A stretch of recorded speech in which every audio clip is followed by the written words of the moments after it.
when Prime Minister Modi is working hard to stem the rot of systemic corruption in India. We have a minister in Goa that has allotted work worth rupees 50 crore to a company without a tendering process.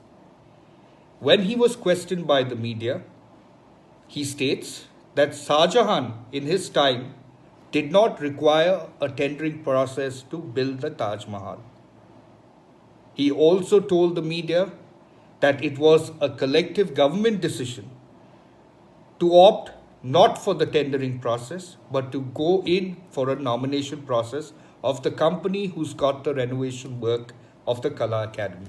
The Directorate of Vigilance has asked the state government to constitute a 3-member committee to investigate the allegations over the Kala Academy renovation.